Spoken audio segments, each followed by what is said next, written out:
Hello there, this is Yana Smakula for Papertrey Ink, and thank you so much for joining me today. In this video, I am sharing several ways to stamp colorful patterns for your cards using stamps or images that you most likely already have. I'm all about creating my own unique backgrounds for my projects, and I love to use my small individual stamps for this. You can definitely use background stamps for stamping backgrounds, and I like doing that as well. But I also love to play with smaller stamps and see what unique and one-of-a-kind backgrounds I can make. Today I'm using a fun stamp set called Medallion Trio for my stamping. The reason I picked this stamp set over other sets from my stash is because of the uniquely shaped solid images that are filler images that are used to add color to the parts of the medallion.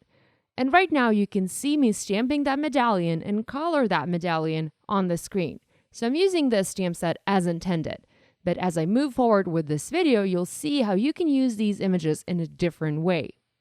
Now, these look like fun shapes to me, and I wanted to try using them to create simple, linear patterns for my cards.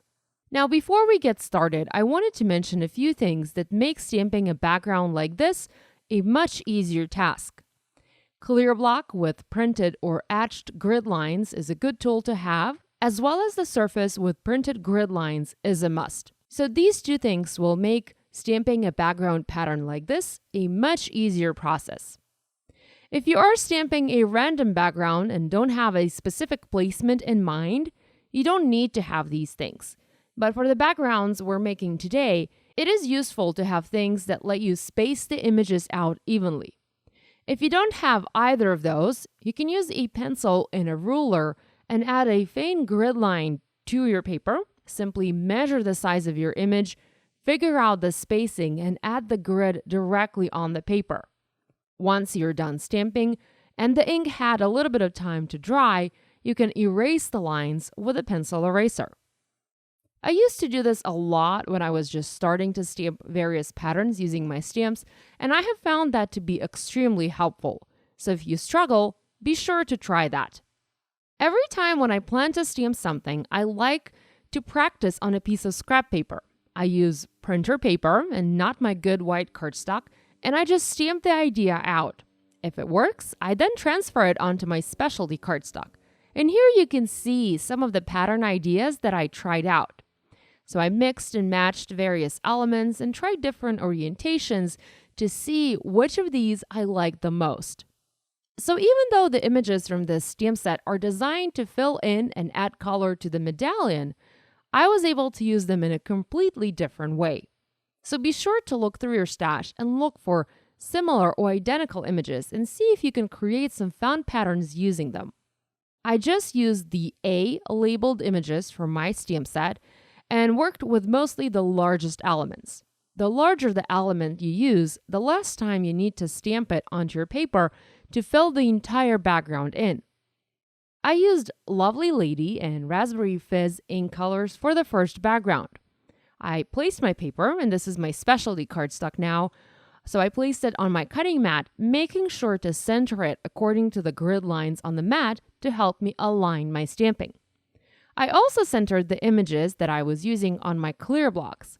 Here I have one that wasn't really centered, so I removed it and I repositioned it, making sure that it was aligned with the grid lines on the clear block. Not having it aligned is pretty much the easiest way to mess up the background stamping.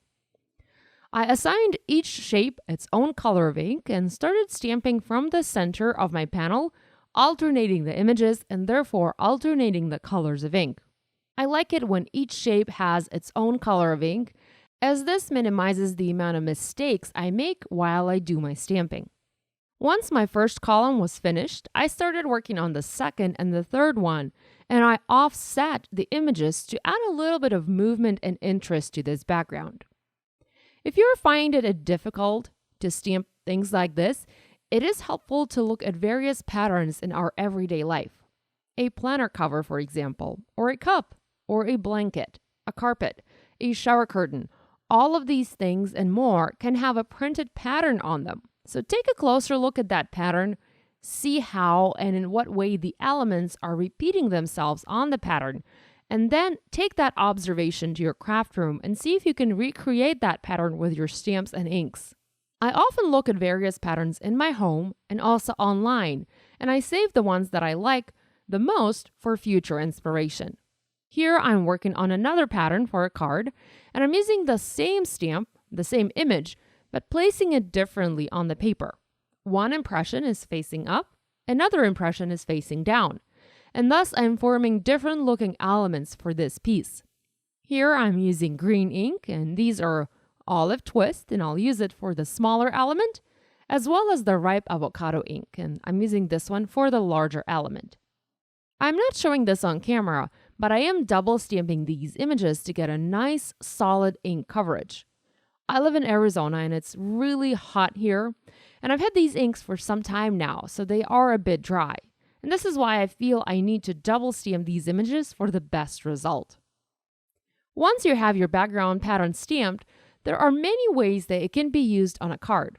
I did some very simple stamping and heat embossing to create sentiments and finish those. I went with fruit salad and blooming cute stamp sets to create sentiments for my projects, and I simply heat embossed Hello Friend in black embossing powder. The hello comes from one stamp set and friend comes from another stamp set. I also embellished these cards using clear droplets, and I wanted to show you two different embellishing options. So for my pink card, I followed the rule of a visual triangle, and I placed the droplets around the sentiment, forming that visual triangle. But for the green card, I followed my stamped pattern and added droplets onto every stamped element, accentuating my stamping. So this finishes today's video. If you have any questions, please leave them in a comment section below, and be sure to subscribe to my YouTube channel if you haven't yet done so. If you are a subscriber but are not receiving new video notifications, please check the bell icon on the homepage of my channel to get notified every time there's a new video. Thanks for watching. I'll see you next time. Bye!